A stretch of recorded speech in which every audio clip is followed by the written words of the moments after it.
نحمده ونصلي ونسلم على رسوله الكريم أما بعد فأعوذ بالله السميع العليم من الشيطان الرجيم لقد كان لكم في رسول الله أسوة حسنة. زمال دین اسلام محترم و معززو دا قرآن و سنت سرا منکونکو طلاب العلم دا جرح و تعدیل متعلق قواعد من بیانول مخی من شپک قواعد بیان کرا. نن وما قاعده اغدا بیانو لا يجزئ التعديل من غير تعيين المعدل. یا دسی تعبیر وکا لا يقبل التعديل من غير تعيين المعدل. نبشی قبل دل تعدیل بغیر د تعین د اغا معدلنا. لا يجزئ التعديل من غير تعيين المعدل. نبشی قبل دل تعدیل بغیر د تعین د معدلنا. مثلا توی چه حدثنی ثقه ما تا حدیث ثقه بیان کرده ده، یا حدثنی من اعتمد علیه ما تا آغا چا حدیث بیان کرده چه آغا بان اعتماد شوه ده. نو دغا تعدیل با من نمنو دا با نقبلو تر آغی چه دا من تا تعین دا آغا نی کرده چه دا کم سڑه ده دا سوک ده. دا آغی وجه دادا زکا که دیشی دا کس با د پنیز باندې ثقوی خود نور ایمو پنیز باندې با دا ثقه نوی.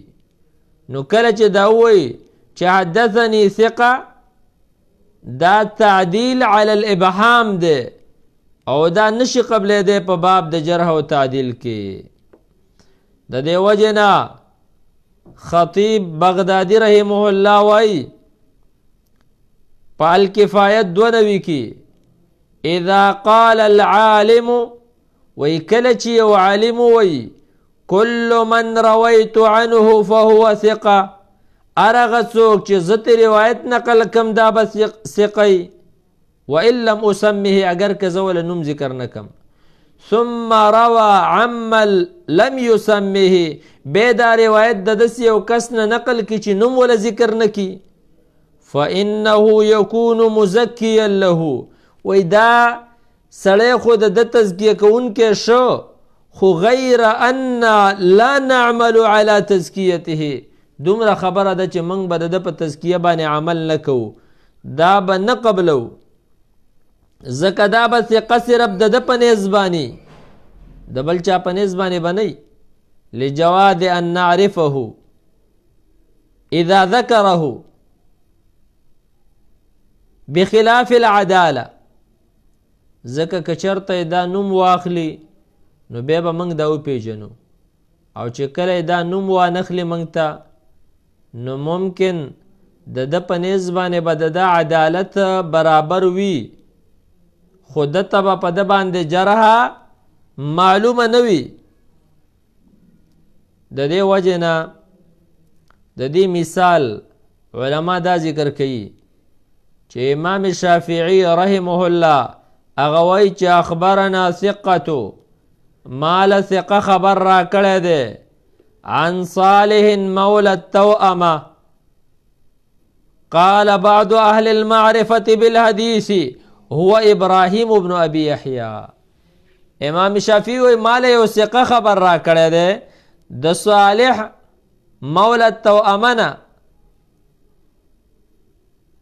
نو علماء وی بعضی اهل المعرفه چې هغه په دې علم باندې پوهیږي و یره دا ثقه سره څوک و ابراهیم ابن ابي يحيى او ابراهیم ابن محمد ابن ابي يحيى الاسلمي امام شافعی رحمه الله په نسبت باندې دا ثقه ده هغه توثیق کړي لیکن وکذبه ووهاه جماعه من اهل العلم د تکذیب او تضعیف یو جماعت د علماء کړي ده چې یاره دا ضعیف و. نو خلاصه دا راوتله چې کله تعدیل علی الابهام وشي یو امام دا وی اگر کاغه د ائمه د جرح او د تعدیل نه ده هغه د یو راوی په باره کې دا وی چې حدثني ثقه نو دا تعدیل علی الابهام ده په دغه صورت کې با منګ د تعدیل نه قبلو. اتمه قاعده هغه دا ده عدم قبول كلام الاقران بعضهم في بعض. د همزولو جرح با په یو بل باندې قابل قبول نه وي. اقران جمع د قرین ده. الاقران دا هغه خاص همزولی داسې اقران چې د یو بل سره مشکل ولري که د یو بل سره څه مشکل نه وي بیا د یو قرین جرح په بل باندې قبوله ده. نو دلته اصل کې دوه قاعدې ذکر شوې. یوه دا ذکر شوه چې کلام الاقران بعضهم فی بعض قبول. دویمه عدم قبول کلام الاقران بعضهم فی بعض. نو د اقرانو جرح به په یو بل باندې قابل قبول نه وي که چېرته د دیو په منځ کې څه مشکل وي دیو یو بل سره وراني. لکه مثلا وحید الله ده دا د ابوبکر سره وران و موږ د دنه د ابوبکر په باره کې تپوس وکړه چې لکه د ابوبکر ستا ملګری دی څنګه سړی دی دا ورسره وران و د ویل لکه پرېږده سي پزول پرزه ده مونږ چې وروسته تپوس وکړه د سره وحیدګل وران و ځکه یې داسې خطرناکه جرح پې وکړه د ده دا خبره به د ده په باره کې موږ نه قبلو. که چېرته وران نه و څه مشکل نه و بیا به قبلېدلی شي. حافظ ابن عبدالبر النمیری رحمه الله په جامع بیان العلم وفضله دویم جل 152 کې وایي الصحیح فی هذا الباب وی په دې باب کې صحیح خبره دا ده ان من صحت عدالته هغه څوک چې د هغه عدالت ثابت شه وثبتت فی العلم امانته او په علم کې د امانت ثابت شه وبانت ثقته او د توثیق ظاهر شه وعنایته بالعلم او د توجه علم ته لم يلتفت فيه الى قول احد دې کې به بیا موږ د چا قول ته التفات نه کوو نه به ګورو. یو عالم دی یو امام دی د هغه عدالت ثابت شه د هغه علم امانت ثابت شه د هغه توجه علم ته ثابته ده وس چا په ده باندې خبره کوله دلته به موږ د هغه مد مقابل خبرې ته نه ګورو. الا ان یأتی فی جرحته ببینة عدل مگر که ده راتګ وکړه په داسې جرح باندې چې هغه جرح مفسره وه او صحیح وه تصح بها جرحته او په هغه باندې جرح صحیح کېدله على طریق الشهاده په طریقه د ګوایي والعمل فيها من المشاهده والمعاینه چې په سترګو باندې هغه په ده ګوایي کوله د دغه نقصان یې لیدلی و نو دغه وخت کې به بیا په ده باندې موږ جرح د خلکو قبلو او هغه له به اعتبار ورکوو. نور عام طور سره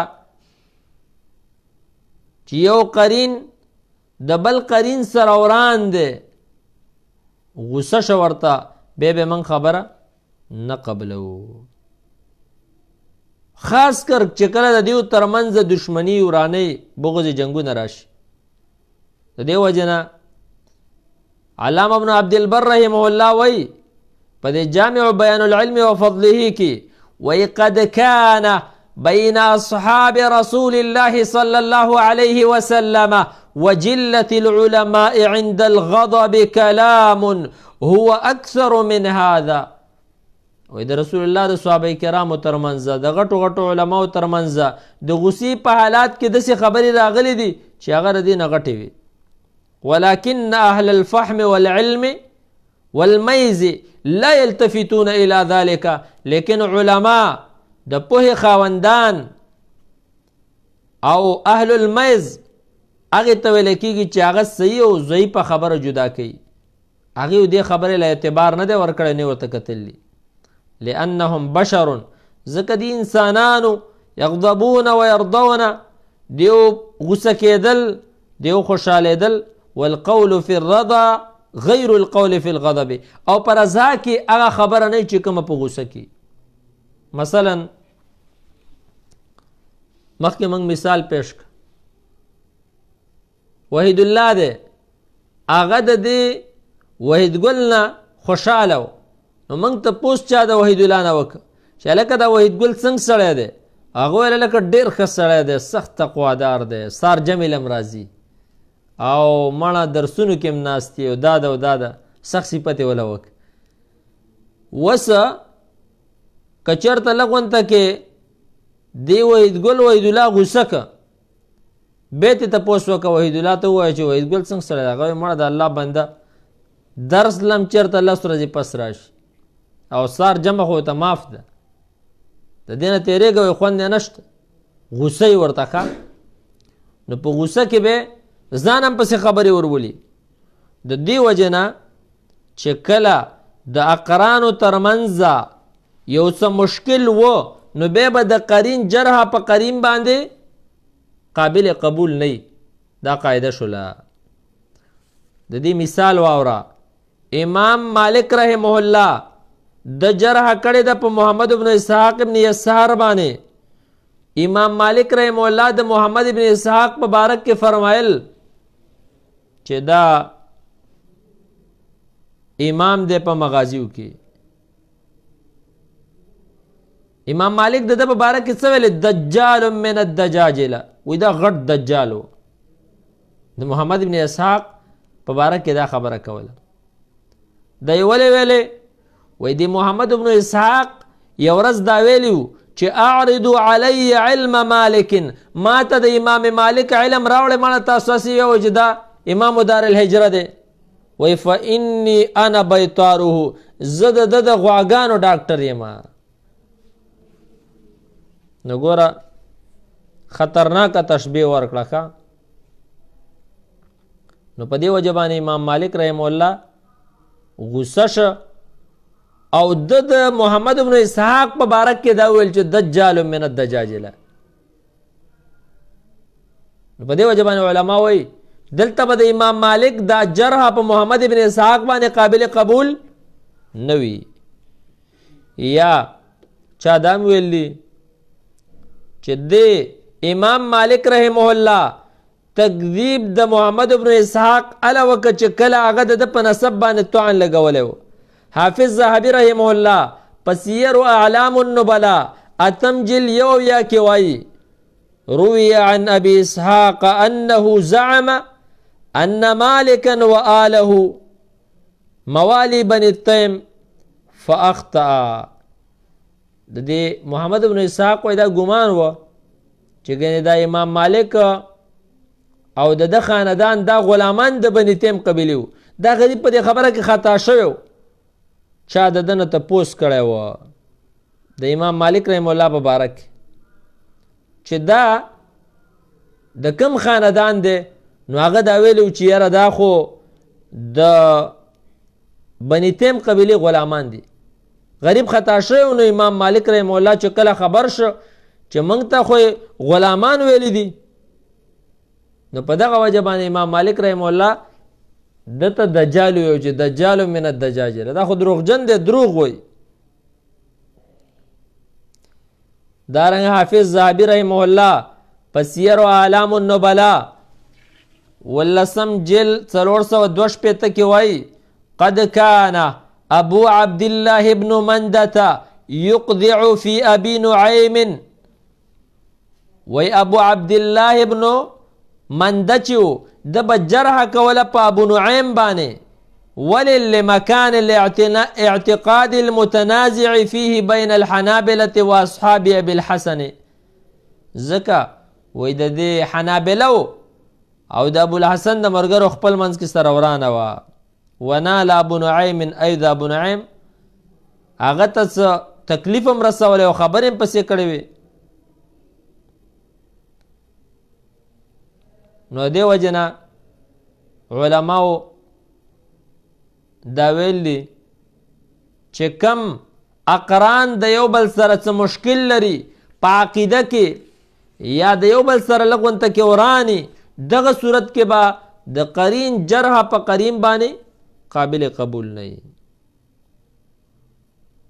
مخکې موږ دا خبره وکړله چې کله مشکل نه وي بیا به بالکل قبلېدلی شي ګوره بیا به هیڅ مشکل نه وي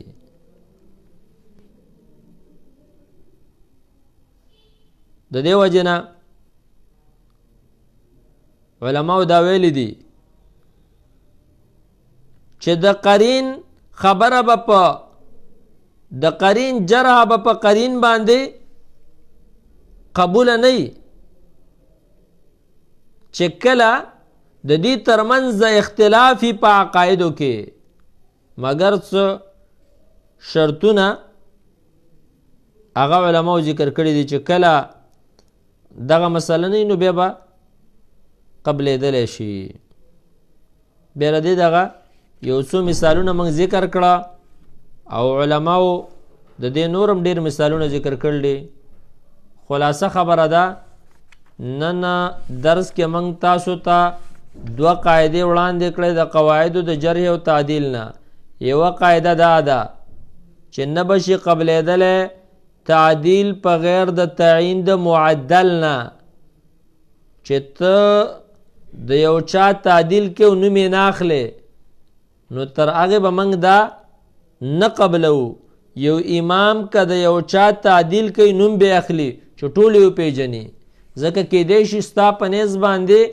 داسې قوي د بل په نیز باندې نه وي دویمه قاعده دا شوله چې د اقرانو خبره به د بعضو په باره کې نشي قبلېدلی خو چې کله خپل منځ کې څه مشکل ولري نو ورسره درېمه قاعده دا شوه چې قبول کلام الاقران بعضهم فی بعض د اقرانو خبره به د بعضو په باره کې من قبلو کله چې د دیو ترمنځ څه مشکل نه وي نه عقیدوي مشکل وي نه عداوت وي نه د دې ترمنځ کم خفګاني نو دغه صورت کې به بیا د قرین خبره د قرین په باره کې قبلېدلی شي یعنی جرحه وصلی الله وسلم علی نبینا محمد صلی الله علیه وسلم